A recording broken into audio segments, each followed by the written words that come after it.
जय हिंद। आइए आज हम लोग चर्चा करते हैं वर्ग दसम के संस्कृत का ये छठा लेसन पाठ षष्ठ भारतीय संस्कार। लेसन का नाम है भारतीय संस्कार। और इस भारतीय संस्कार में कुछ जो पहला पैराग्राफ हम लोग जो पढ़ने जा रहे हैं उसमें कुछ शब्दार्थ हैं, जैसे अभिज्ञानम। अभिज्ञानम मतलब होता है पहचान, अधारणयन मतलब होता है धारण करते थे, वरिष्ठा नाम मतलब बड़ों का या गुरुजनों का, परिमार्जन मतलब होता है शुद्धिकरण, गुणाधान रूप मतलब होता है गुणों को ग्रहण करने के रूप में, या विस्मर्यते मतलब होता है भुला दिए जाते हैं, अपनयने मतलब होता है दूर करने में। आइए अब हम लोग देखते हैं इसका पूरा हम लोग चर्चा करते हैं लेसन का, जिस लेसन का नाम है भारतीय संस्कार। मेरे प्यारे मित्रों, ये संस्कृत है। संस्कृत थोड़ा बहुत जितना आता है उतना मैं पढ़ाने का प्रयास करता हूँ।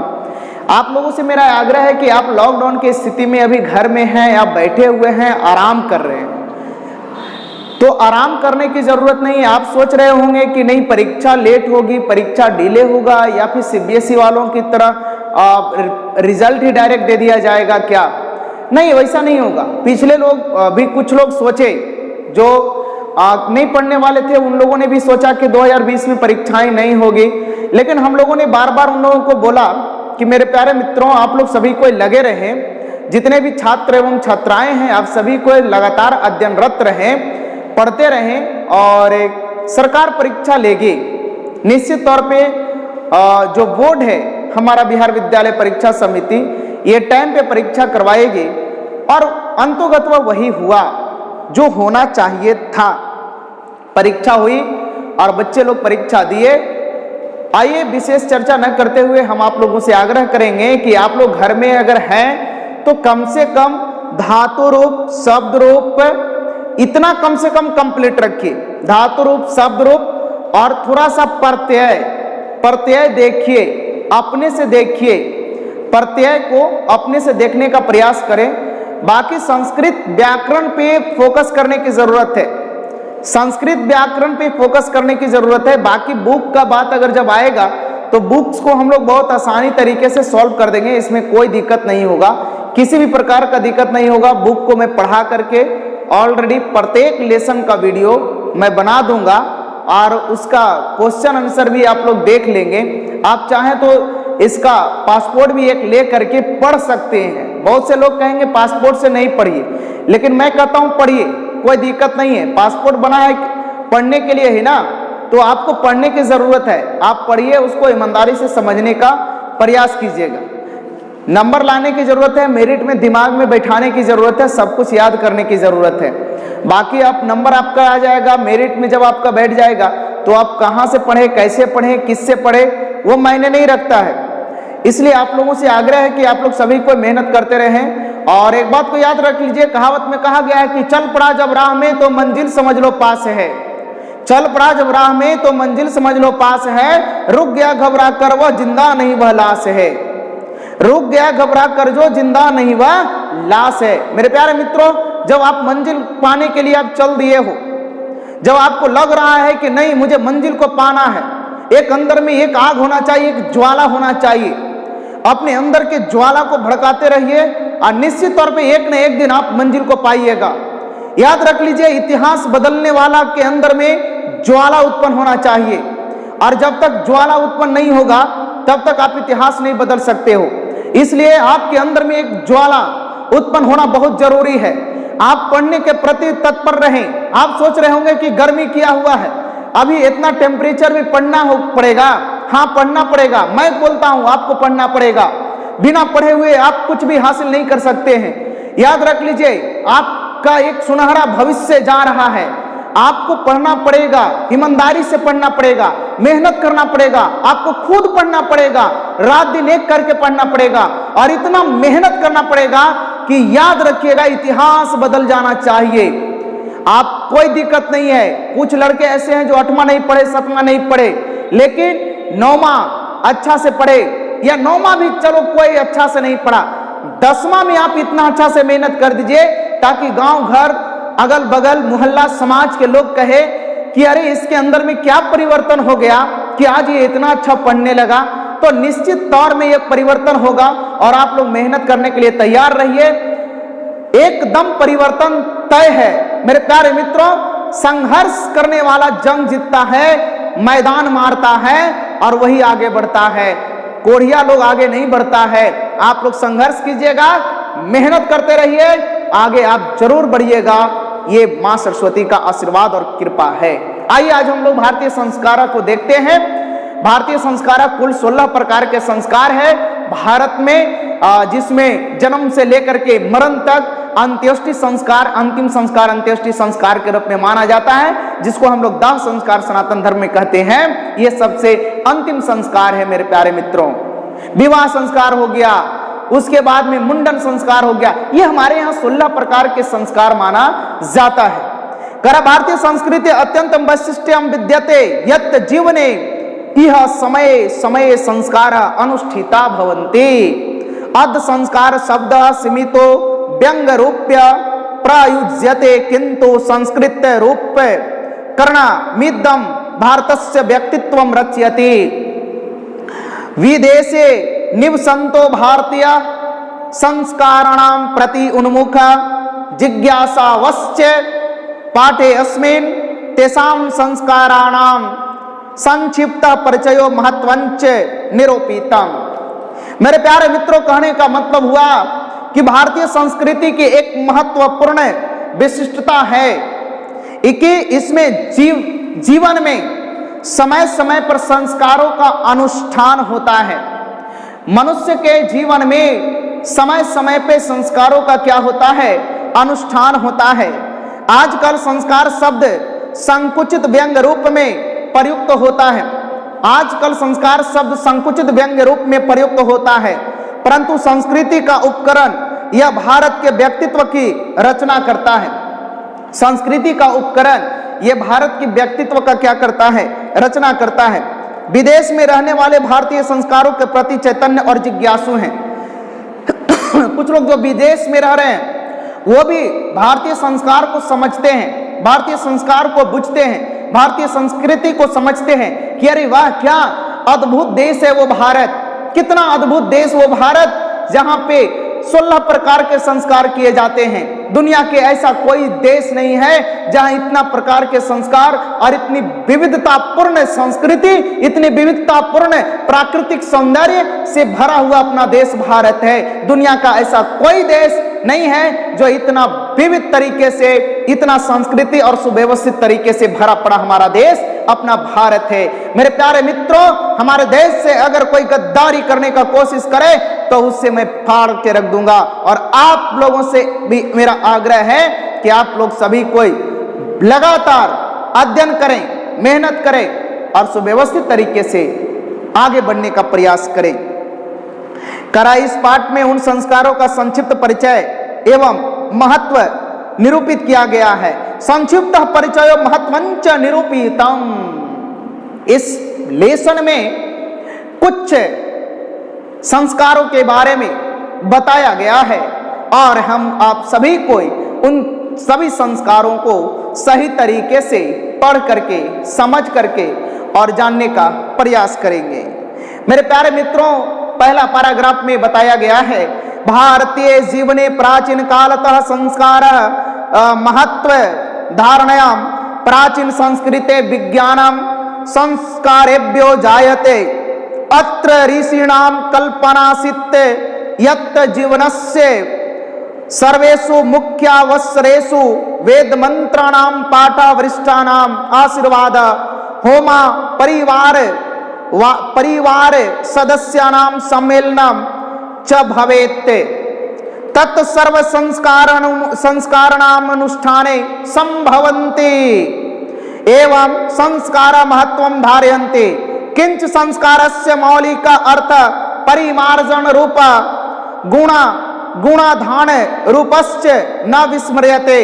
अतः संस्कार मानवस्य कर्मस परिमार्जने दोषापनयने गुणाधाने च योगदानं कुर्वन्ति। कहने का मतलब हुआ कि भारतीय जीवन में प्राचीन काल से संस्कारों का महत्व रहा है।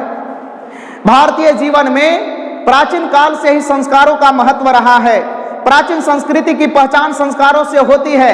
यहाँ ऋषियों की कल्पना थी कि जीवन के सभी मुख्य अवसरों पर वेद मंत्रों का पाठ। ऋषि मुनियों का मानना था, भारत के ऋषि मुनियों का मानना था मेरे प्यारे मित्रों, कि भारत में विभिन्न प्रकार के अवसरों पे पूजा पाठ, गुरुजनों का आशीर्वाद, होम तथा परिवार के सदस्यों का एकत्रीकरण हो, वह सब संस्कारों के अनुष्ठान के अवसर पर ही संभव है। आप जानते हैं ना, जैसे विवाह संस्कार होता है तो पूरा परिवार जुट जाता है ना जी, पूरा परिवार आ जाते हैं, तरह तरह के बात होता है, अलग अलग के हमर दीदी ऐसा है कि दीदी बड़ी दुबरा गए है कि दीदी, है ना, बहुत तरीके की बात होता है। बहुत आज तो चेहरा खराब लगे तो वैसन हो गए वैसन हो गए, बहुत तरह की बात। जब एक जगह परिवार लोग जुटते हैं, परिवार का एकत्रीकरण होता है, कब होता है भैया? जब संस्कार का अनुष्ठान होता है। जैसे मान लिया जाए कोई बच्चे का मुंडन संस्कार हो रहा हो, तो उसमें क्या होता है, जैसे मुंडन संस्कार मतलब मुड़ना, गांव घर के भाषा में मुड़ना, टकला होना, मतलब HMT टकला हो जाना, तो बस एंटीनमो नहीं रहता है, सब कुछ मुड़ा जाता है। क्योंकि मुंडन होता है तो टकला हो जाता है, और टकला होता है तो पूरा मैदान खाली रहता है। तो उस अवसर पर जो है से पूरा परिवार लोग को बुलाया जाता है और बैठाया जाता है, और सभी परिवार एक साथ जुड़ते हैं। कराए के एकत्रीकरण हो, वह सब संस्कारों के अनुष्ठान के अवसर पर ही संभव है। इस प्रकार के संस्कार महत्व धारण करते हैं, परंतु संस्कार का मौलिक अर्थ शुद्धिकरण अर्थात परिष्कार और गुणों का ग्रहण अर्थात आरोपण न भूलना चाहिए। अतः संस्कार मानवों के शुद्धिकरण में, दोषों को दूर करने में तथा गुणों को ग्रहण करने में योगदान करते हैं। संस्कार जो होता है वो अंदर के दोष को दूर कर देता है। जब आपके अंदर में संस्कार हो, माता पिता ने आपको अगर संस्कार सिखाया है, तो आपके अंदर में बैठे हुए जो दोष है, आपके अंदर में बैठे हुए जो वैमनस्य है, वो सब संस्कार के माध्यम से क्या हो जाते हैं? खत्म हो जाते हैं। कहावत में कहा गया है ना कि संगत से बुद्धि आते है, संगत से बुद्धि जात, और जस करणी तस पावै ताता, नरक जात है तो फिर क्यों पछता। याद रखिएगा, जैसे संगति में रहिएगा, जैसे लोगों के संस्कृति में रहिएगा, जैसे लोगों के सभ्यता में आप रहिएगा, वैसा ही आपका पहचान होगा, अन्यथा आप निश्चित तौर पे क्या हो जाइएगा? पिछड़ जाइएगा।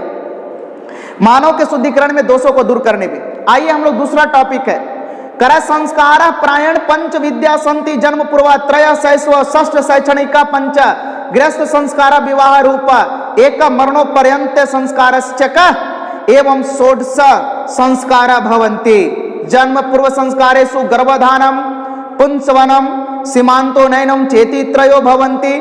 अत्र गर्भरक्षा गर्भस्य संस्कारो प्राणायाम गर्भवत्याश्च प्रसन्नता चेति प्रयोजनम कल्पितमस्ति। शैशव संस्कारेषु जात कर्म नामकरणम निष्क्रमणम अन्न प्रशासनम चूडाकर्म कर्णवेदा सचेति कर्मसो भवन्ते। देखिए भैया, कौन कौन सा संस्कार कब होता है? कर संस्कार प्रायण पंच विद्या संति जन्म पूर्वत्रय। मुख्य रूप से संस्कार कितने? संस्कार प्राय मुख्य रूप से 5 प्रकार के होते हैं। संस्कार मुख्य रूप से कितने प्रकार के होते हैं? 5 प्रकार के होते हैं। कितने प्रकार के बाबू? 5 प्रकार के। देख भैया, देख लेना, सही से सुन लेना हो, एक बार सुना दे रहे हैं, कहानियां सुन ले खाली सही से भैया। जितना देर सुना रहे हैं कहानी, उसको आप लोग सभी कोई सही से सुन लीजिए। और अगर एक बार कहानी सुन लिया तो याद रख लीजिएगा, आपको कभी भुलाने की जरूरत नहीं है, कभी नहीं भुलाइएगा। बहुत ईमानदारी से पढ़ा रहे हैं, बहुत मेहनत लग रहा है बाबू, मेहनत लग रहा है वीडियो बनाने में, समझ में आ रहा है ना? बहुत मेहनत लगता है, इतना आसानी से नहीं बन जाता है। क्लास में पढ़ा लेना आसान है बउआ, लेकिन वीडियो बनाना इतना आसान नहीं है। पता नहीं कब क्या बोलाएगा, ये कोई नहीं जानता है, लेकिन बहुत ईमानदारी से और माइंड को कुल बना करके पढ़ाना पड़ता है और समझाना पड़ता है, क्योंकि लगातार बोलना है, इसमें रुकना नहीं है। और ऐसे होता है कि क्लास में पढ़ा रहे हैं तो थोड़ा बहुत आराम भी किए, बातें भी हो गया, बीच बीच में रुक भी गए, लेकिन वीडियो बनाने के समय में रुकना नहीं है, लगातार पढ़ाते रहना है, समझा देना है। आइए, तो करा है कि संस्कार प्रायण पंच विद्या, करा है कि संस्कार मुख्य रूप से 5 है। संस्कार कितने हैं? 5 है। जन्म के पूर्व मतलब जन्म के पहले कितना? 3। जन्म से पहले कितना? 3। जन्म के पूर्व 3। शैशव काल में 6। शैशव काल में कितना? 6। शिक्षा ग्रहण काल में 5। विवाह रूप में 1 गृहस्थ संस्कार और 1 मरणोपरांत संस्कार होता है, जिसको अंत्येष्टि संस्कार हम लोग कहते हैं। इस प्रकार टोटल 16 संस्कार। मुख्य रूप से पूछेगा तो 5, मुख्य रूप से पूछेगा तो कितना? 5। अब कहेगा कुल संस्कारों की संख्या कितना? तो 16। कितना? 16। याद रखिएगा, मुख्य रूप से पूछेगा तो 5 संस्कार होते हैं, लेकिन टोटल संस्कारों की संख्या कितना बउआ? 16। कितना? 16 संस्कार होते हैं। जन्म पूर्व संस्कारों में देखो, जन्म के पहले संस्कार में क्या होता है बाबू? जन्म के पहले गर्भधान। भैया गर्भधान ये सबको हम आप सभी को माँ के गर्भ से ही पैदा लेते हैं, तो माँ के गर्भ में जब हम लोग रहते हैं तो उस समय जो संस्कार होता है वो पहला संस्कार, वहीं से मानव के इतिहास शुरुआत होता है। माँ के गर्भ से ही एक मानव का इतिहास का शुरुआत होता है, गर्भाधान। तो पहला संस्कार है गर्भाधान, पुंसवन और सीमंतो नयन, ये 3 संस्कार होते हैं। यहाँ इन संस्कारों का मतलब गर्भ रक्षा, गर्भावस्था शिशु में उत्तम संस्कारों का आरोपण तथा गर्भवती स्त्री की प्रसन्नता प्रयोजन माना गया है। शैशव काल के संस्कारों में क्रमशः, अब शैशव काल के संस्कारों में क्या होता है? जात कर्म होता है। मतलब देखो बउआ, अब तो जानते हैं ना कि जाति जो है जन्मते जाति बांध दिया जाता है। जाति में आप जब जन्म ले लिए तभी आपको जाति में सम्मिलित कर दिया गया है कि आप फलानवा जाति के हैं, आप चिलनवा जाति के हैं, आप ग्वाला जाति के हैं, आप जो है से कि ये बड़ी समाज के हैं, तो आप जो है से कि लोहार हैं, तो आप चौधरी हैं, तो आप ये हैं भूमियार हैं, तो आप राजपूत हैं, तो आप पासवान जी हैं, तो आप फलाना फलाना मतलब अलग अलग जाति में आपको पहले से ही निर्धारित कर दिया। आप मांझी जी हैं, आप कौन जी हैं, ये सब जन्म के पहले माँ के गर्भ में जब आप रहते हो ना, उसी समय आपके जाति का निर्धारण कर दिया जाता है। और जेकर नए होता है जन्मला के बाद ओकर कर देवल जाता है। तो जात कर्म, फिर ओकर बाद में नामकरण होता है। मोहना है रे, सोहना है रे, टिंकुआ है रे, रिंटू है रे, चिंटू है रे, पिंटू है रे, है ना, ये सब। अब सिमरन है, आरती है, शिमाली है, सोपानी है ना, ये फलाना फलाना नामकरण जो है से कि किया जाता है। उसके बाद में निष्क्रमण, अनप्रसानम, चूड़ाकर्म तथा चूड़ाकर्म मतलब बाल उल वगैरह, मुंडन वगैरह, कर्णवेद मतलब कान भी पहले बचपन में छेदल जाता था। पहले जब बचवा छोटा होता था ने तो कनवा को छेदल जाता था। और जो पहले पहले के जो लोग होंगे, आपके दादा दादी होंगे, तो देखिएगा उनका कनवा में छेदा होगा। समझ में आ रहा है? कनवा छेदल रहता था। कितना के तो नाकियों छेदल रहता था, मर्दाना लोग को भी, मतलब जेंट्स लोग को भी नाक छेदा जाता था। आ रहा समझ में? तो याद रखिएगा कर्णवेद होता था। आइए अब फिर उसके बाद में अब हम लोग चर्चा करते हैं। तो आप लोग को देखा संस्कार कितने होते हैं? टोटल 16 संस्कार होते हैं। तो कह रहा है कि समंतोनयन मतलब गर्भधारण में 3, और उसके बाद में जब वो शैशव काल होता है तो उस समय 5। अब कह रहा है शिक्षा संस्कारेषु अक्षरारंभ, उपनयनम, वेदारंभ के शांत समावर्तन चेति संस्कार प्रकल्पित, अक्षरारंभे अक्षर लेखनम, अंक लेखनम च शिशु प्रारंभते, उपनयन संस्कारस्य अर्थ गुरूणाम शिष्यस्य स्वगृहे नयनम भवति, तत्र शिष्य शिक्षा नियमन पलायन अध्ययनम करोति, ते नियम ब्रह्मचर्य व्रते समाविष्ट प्राचीन काले शिष्य ब्रह्मचारी। मेरे प्यारे मित्रों, पहले गुरु जी के घर में ही रह करके शिक्षा ग्रहण करना पड़ता था, और जब तक हम लोग गुरु जी के घर में होते थे तब तक ब्याह हुआ नहीं करना पड़ता था। आप ब्याह नहीं कर पाते थे, तो जो लोग ब्याह नहीं करते हैं जब तक तो ब्रह्मचारी होते हैं। तो याद रखिएगा कि जब तक ब्याह नहीं होता था तब तक ब्रह्मचारी, तो ब्रह्मचारी रह करके ही पहले शिक्षा ग्रहण किया जाता था। तो ब्रह्मचारी इति कथ्यते अस्म गुरु गृहे एवं शिष्य वेदारंभ करोति अस्म, कर वेदानां महत्वं प्राचीन शिक्षायाम उत्कृष्टम मन्यते अस्म, केशान संस्कारे गुरु गृहे एवं शिष्यस्य प्रथम क्षौर्य कर्म भवति अस्म, अत्र गोदानम मुख्य कर्म, अतः संस्कृत ग्रंथेषु अस्य नामांतरम गोदान संस्कारेपि लभ्यते।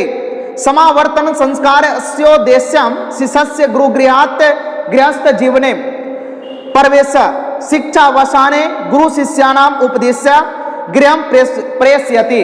फिर गुरु जी बहुत सारा उपदेश दे करके जब वो पूरी तरीके से शिक्षा ग्रहण कर लेता था तो उपदेश कुछ देते थे कि जाओ अच्छे तरीके से रहना, झूठ नहीं बोलना, ये सब काम नहीं करना चाहिए। करे शिक्षावसाने गुरु शिष्यानाम उपदेशस्य गृहं प्रेषयति उपदेशेषु प्रायण जीवनस्य धर्म प्रतिपाद्यन्ते यथा सत्यम वद। मतलब कहा गया कि जैसे जब उपदेश जो दिया जाता था वो कहा जाता था हमेशा सत्य बोलना चाहिए, धर्मचर्या, स्वाध्यायनम, प्रमद इत्यादि। कराए कि शिक्षा काल के संस्कारों में अक्षरारंभ, उपनयनम, वेदारंभ के शांत और समावर्तनम संस्कार कल्पित किए गए। करा शिक्षा काल के जो संस्कार है उसमें सबसे पहले अक्षरारंभ। अक्षरारंभ मतलब बोल बेटा क, छोटा छोटा बचपन का जबरदस्ती कानमा पकड़ कर टिकिया के न बोल में बोल का, बोलो वन टू थ्री बोला जाता है ना, तो पूरा ईमानदारी से उसको रटावल जाता था, अक्षरारंभ कराया जाता था, क ख ग घ अंग और साटा पेंटा कहा गया, ये सब चीज सिखाया जाता था। तो शिक्षा काल में संस्कारों में अक्षरारंभ, उपनयनम, वेदारंभ के शांत और समावर्तनम संस्कार कल्पित किए गए हैं। अक्षरारंभ में शिशु अक्षर लेखन तथा अंक लेखन। अक्षर लेखन, अक्षर कहते हैं जैसे क ख, ये हो गया क्या अक्षर, और अंक लेखन में जैसे 1 2 3 4 5 डॉट इंफिनिटिव, ये क्या हो गया अंक लेखन न हो। 1 2 3 4 5 0 से 1 2 3 4 5 ये सब जो होगा क्या हो गया अंक लेखन हो गया।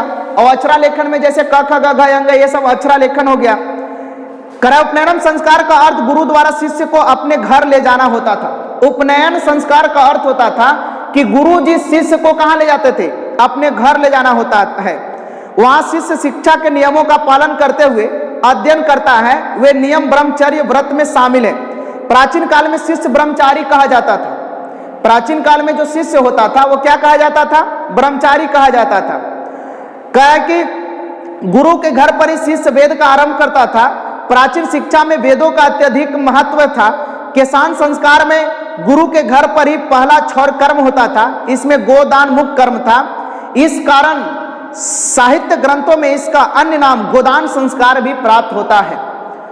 समावर्तन संस्कार का उद्देश्य शिष्य का गुरु के घर से वापस, देखिए समावर्तन क्या है बउआ, समावर्तन, समावर्तन, ये समावर्तन का मतलब है कि गुरु जी के द्वारा उपदेश दे दिया गया, अब वो बच्चा कहां आएगा, घर आएगा।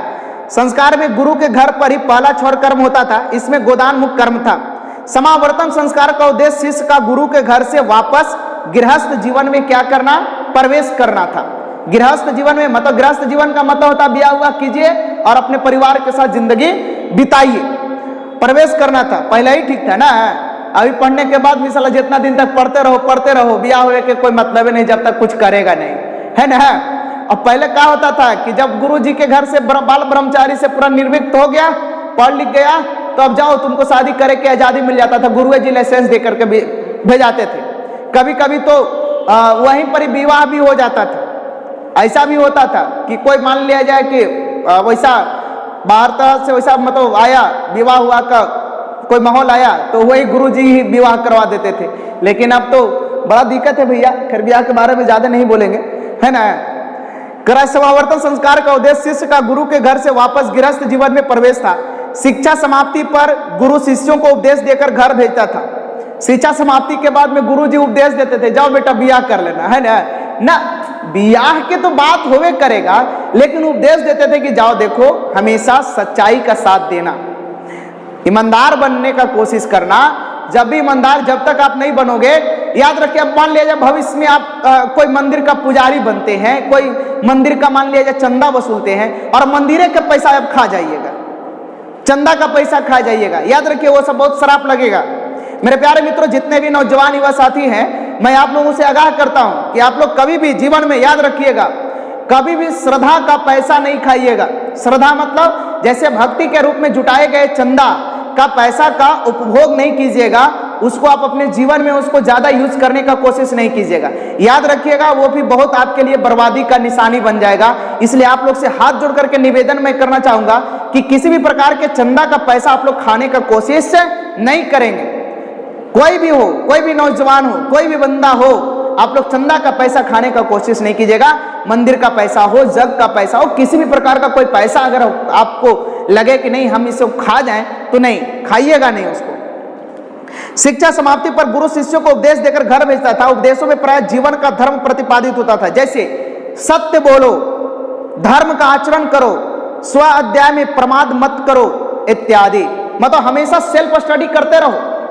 गुरुजी कितना अच्छा पहले कहते थे सेल्फ स्टडी, आज भी हम कहते हैं बेटा रे सेल्फ स्टडी करो, तो कहता है ना ना गुरुजी सेल्फ स्टडी बहुत खराब स्टडी है गुरुजी, सेल्फ स्टडी से बेटर स्टडी, इससे अच्छा कोई स्टडी ही नहीं है। स्व अध्याय करो ना, कि रोका थी रे कि कोई कुछ बना देगा, तुम अपने से पढ़ो ना, देखो तुमको जो अपने से जो बन जाएगा ना वो कोई नहीं बना सकता, हम भी नहीं बना सकते, हम तो आपको सिर्फ गाइडलाइन कर रहे हैं। आप जब रहिया भुला जाते हैं ना, रास्तावा भुला जाते हैं, तो हम पकड़ के अंगुलियां और रास्तावा पर लाके खड़ा कर देते हैं कि चल बेटा ओने ना रे एने चल, ठीक है। तो ओने जो जाते रहते हैं इधर हम ला करके आपको खड़ा करने का प्रयास करते हैं ताकि आप रास्ता पे चलते रहिए। अब जब हम आपको बार बार कहें कि ये रास्ता पर चलो, अब तेलहंडा में जाने वाला रहिएगा तो रास्ता पर जाइए, आज मरो जा करके तेलहंडा मर जाओ, उससे हमको क्या मतलब। अरे हम तो यही करेंगे ना कि आपको एक रास्ते पे ला करके खड़ा कर दें और सही डायरेक्शन में चलने के लिए आपको बताएं। अब आपके ऊपर निर्भर करता है कि आप सही डायरेक्शन में चलना चाहते हैं कि गलत डायरेक्शन में चलना चाहते हैं, सही दिशा में चलना चाहते हैं कि गलत दिशा में चलना चाहते हैं। आप अगर सही दिशा में चलना चाहते हैं तो आपको हम सही दिशा में ले जाने के लिए तैयार हैं, और आप अगर गलत दिशा में जाना चाहते हैं तो आप जाइए, उससे हमको कोई दिक्कत नहीं है, हमको कोई प्रॉब्लम नहीं है। इसलिए आप लोगों से मेरा आग्रह रहता है कि आप सभी कोई सही दिशा में चलिए। ये वीडियो को लोग देखेंगे कहेंगे अरे बाप रे बहुत इतना रफली यूज करते हैं। हाँ रफली यूज करते हैं, क्या कहें, चल आज के डेट में शिक्षा भी जो है ना रफली यूज का कारण बन गया है, क्योंकि कुछ लोग इतने रफली यूज करने वाले शिक्षक हो गए हैं।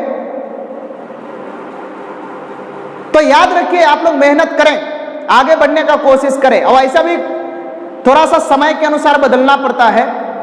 समय जैसा जिस चीज का मांग करता है उस चीज के अनुसार अकॉर्डिंग चलना पड़ता है। आइए अब अंतिम पैराग्राफ हम लोग देखते हैं, ये विवाह संस्कार का, भारतीय संस्कार का विवाह संस्कार पूर्व कर्म में मनुष्य वस्तु तो गृहस्थ जीवनम प्रविशति। विवाह पवित्र संस्कार मत यत्र नाना विधानि कर्म कांडानि भवन्ति तेषु वाग्दानम मंडप निर्माणम वधु गृहे वर पक्षस्य स्वागतम। बाप रे बाप, वर वध्वेश परस्परम निरीक्षणम कन्यादानम अग्नि स्थापनम पाणी ग्रहणम लाज होम सप्तपदी सिंदूर दानम इत्यादि सर्वत्र समारूपेण विवाह संस्कारस्य प्रायेण आयोजनम भवति। तदनंतरम गर्भधान अद्या संस्कार पुनरावर्तते। मेरे प्यारे मित्रों, ये तो और बड़ा पवित्र टॉपिक है जिसमें इसमें एक पवित्र संस्कार छुपा हुआ है, और उस संस्कार का नाम है विवाह संस्कार। विवाह संस्कार के नाम सुनते ही बढ़िया बढ़िया के मुंह में लड्डू फूटे लगता है हर नौजवान युवक एवं युवतियों को। खैर हमको उसमें नहीं जोड़िएगा अभी। करा विवाह संस्कार होने के बाद ही मनुष्य वस्तुतः गृहस्थ जीवन में प्रवेश करता है। बात सही है, जब विवाह हो जाता है तभी मनुष्य जो है कौन सा जीवन में प्रवेश करता है, गृहस्थ जीवन में प्रवेश करता है। विवाह पवित्र संस्कार माना जाता है। बात बिल्कुल सही है भैया। जब मानल जाता है हमारा सनातन धर्म में कि जब कोई पुरुष का जब तक ब्याह नहीं होता है तब तक वो अपवित्र पुरुष होता है। पुरुष जो होता है वो क्या होता है, अपवित्र होता है। लेकिन जब विवाह हो जाता है तो पुरुष क्या हो जाता है, पवित्र हो जाता है। यह हमारा सनातन धर्म के अनुसार ऐसा मानल जाता है। कर मनुष्य वस्तुतः गृहस्थ जीवन में प्रवेश करता है। विवाह पवित्र संस्कार माना जाता है जिसमें नाना प्रकार के कर्म कांड संपन्न होते हैं। इनमें वागदान, मंडप निर्माण, वधु के घर में वर पक्ष का स्वागत, वधु के घर में मतलब लड़किया के घर में लड़कवन के स्वागत, बरातिया जाही तब रे, बाराती जब जाही तब लड़की वालन सब स्वागत करो ना सुखल पूड़ी से। सुखल पूड़ी से जब स्वागत होता है तो कैसा महसूस होता है, अच्छा लगता है। लेकिन अब जमाना बदल गया है, अब सवेरे सवेरे बारात जाओ और सवेरे सवेरे एकदम अच्छा अच्छा पूरी खाओ और जितना जल्दी जल्दी वहां से टिकट कटाओ। समझ गया ना। अब जो ऐसे पहले बाप रे बाप इतना मनी बाराती जाने में दिक्कत होता था कि जाओ 12 बजे रात के, 3 बजे रात के बियाह होगा, 2 बजे रात के बियाह होगा, दिन तक बियाह होते रहेगा, फिर दिनों में खा के आओ। समझ में आ रहा है, इतना बड़ा नौटंकी चलता था। तो कर्मकांड संपन्न होते हैं, वागदान मंडप निर्माण, वधु के घर में वर पक्ष का स्वागत, वर वधु का एक दूसरे का निरीक्षण, लड़कवा लड़किया के देखे तो, लड़किया लड़कवा के देखे तो, जयमाला के टाइम में निरीक्षण एक दूसरे के करे बाबू। जयमालवा के टाइम में निरीक्षण करे, कितना तो रसगुल्ला खिलावे थी, ये गुण खाए, ऐसे लगे कि ऐसे घरवा में दे ना बड़का बड़का रसगुल्ला खा जेतो, ये इतना बड़ा बड़ा रसगुल्ला खाएगा, है ना, लड़ाई कर देगा एगो रसगुल्ला खाते। और वहां स्टेजवा पर एक दूसरे का रसगुल्ला खाएगा तो ऐसे मुंह में सटाइले, लग रहा है कि रसगुल्ला मुंह में नहीं है ना, लग रहा है कि मुंह में है नहीं है। तो जयमालवा के टाइम में कहा जाओ रे मुहवा है, याद रखिएगा, खा लो। ऐसे खाई खातिर लड़ाई करता है और वहां खिलावल जा रहा है तो नहीं खा रहा है, इसलिए खाना चाहिए। कराए कि निरीक्षण, कन्यादान, अग्नि की स्थापना, पानी ग्रहण, धान के लावे से हवन, देखते हैं ना भाई लोग, धान का लावा छिटा जाता है, सप्तपदी, सिंदूरदान इत्यादि। सप्तपदी 7 फेरा लेवल जाता है 7 जन्म तक। अब तो एको जन्म बिताना बड़ा मुश्किल हो गया है। अब तो कभी कभी आज ब्याह हुआ 5 घंटा के बाद जो है से कि पेपर में पढ़ने को मिलता है कि पत्नी ने दूसरे प्रेमी के साथ फरार हो गया, पढ़े है ना। तो आप लोग ऐसा नहीं बनिएगा, आप लोग का संस्कार एकदम परिपूर्ण होना चाहिए। चाहे कोई भी लड़का या लड़की इस वीडियो को जो भी आप लोग देखे, सभी को समझने का कोशिश करे, संस्कार सीखना है और संस्कार के साथ जीवन जीना है। यह ना कि हम जैसे मन वैसे कर रहे हैं। अरे भैया, जो कर रहा है उसको करने दीजिए। जीवन में आपके अंदर में संस्कार है ना, संस्कार को बचा के रखिएगा ना। अपने